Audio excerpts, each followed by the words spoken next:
నమస్కారం LPG gas గారు. నమస్కారం పెట్రోల్ గారు. నమస్కారం. నమస్కారం.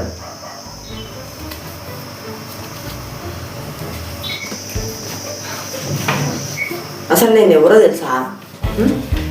అయ్యో, మీరు అతి ముఖ్యమైన గ్యాస్ కదండి. అసలు నీకు నా గురించి తెలుసా?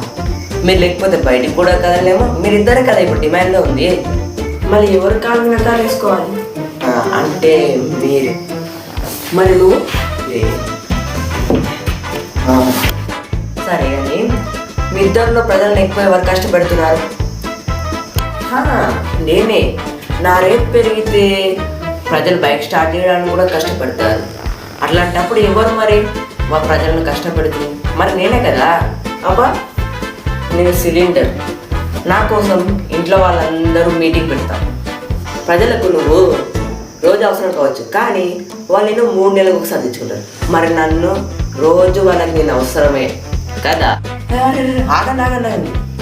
అసలు మీ ఇద్దరి లక్ష్యం ఏమిటి? నా లక్ష్యం ఏమిటంటే ఇంట్లో వాళ్ళు నన్ను పూజించడం, కానీ నేను వాళ్ళకి అస్సలు దొరకకపోవడం. అది బైక్ ఉన్న వాడిని నడిపించడం, బైక్ లేని వాడిని నవ్వించడం. అదే నా లక్ష్యం. ప్రజలను మీరు చాలా టార్చర్ పెడుతున్నారు కదా, మీకేం అనిపించట్లేదా? అవును, మరి పెట్రోల్ కావాలంటే వాళ్ళ జోబులు నిండుగా ఉండాలి, కానీ వాళ్ళ జోబులే నిండుగా ఉండవు. నన్ను ఎలా కొంటారు? మరి నా ధర అంతా పెరిగిపోయింది కదా. గ్యాస్ ఆన్ చేయాలంటే వాళ్ళ గుండెల్లో భయం. భవిష్యత్తులో కూడా మీరు ఇలానే ఉంటారా?